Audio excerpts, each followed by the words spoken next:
Bonjour, je suis votre prof de transport dans ce monde virtuel. Aujourd'hui, nous allons faire la correction de la première partie des exercices du chapitre sur les professionnels du transport. Première question. Quelle est la différence entre le transport pour compte propre et le transport pour compte d'autrui? Pour y répondre, nous allons prendre l'exemple d'une boîte de Madeleine Bijoux.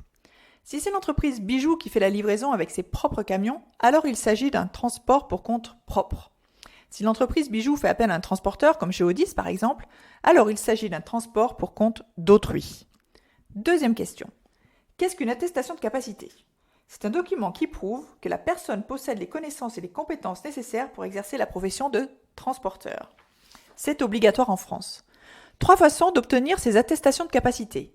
Soit en ayant le bac pro transport, ou le BTS dans le domaine du transport et de la logistique, soit en passant l'examen, soit par la validation de votre expérience professionnelle, c'est-à-dire si vous travaillez dans ce domaine depuis de nombreuses années, un jury pourra vous accorder cette attestation sur présentation d'un dossier et d'un oral.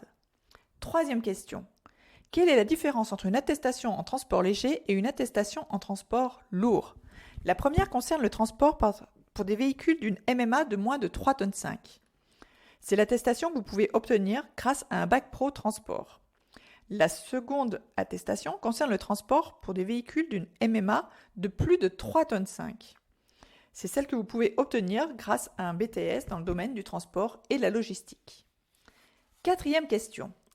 Quelle est la capacité financière demandée pour chacune des deux catégories? Une capacité financière, c'est quoi? En fait, c'est une réserve d'argent que l'entreprise possède et qui va servir à garantir, à couvrir le parc de véhicules.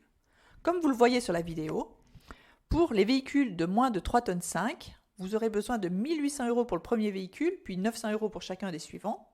Pour les véhicules de plus de 3,5 tonnes, vous aurez besoin d'une réserve de 9 000 € pour le premier véhicule, puis 5 000 € pour chacun des suivants. Cinquième question. Que signifie la condition d'honorabilité? Eh bien, ça signifie que la personne ne doit pas avoir eu de condamnation grave, c'est-à-dire pas d'excès de vitesse répété, pas de conduite en état d'ébriété ou sous stupéfiant, pas de faillite, c'est-à-dire pas avoir eu d'entreprise déjà précédemment et d'avoir fait faillite. Sixième et dernière question. Comment s'appelle le registre où la personne désirant effectuer du transport pour compte d'autrui doit s'inscrire? Alors là, il s'agit tout simplement du registre des transporteurs et des loueurs que vous pouvez compléter à l'Adréal.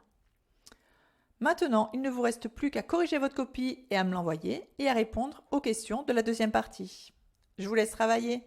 À bientôt, bon courage.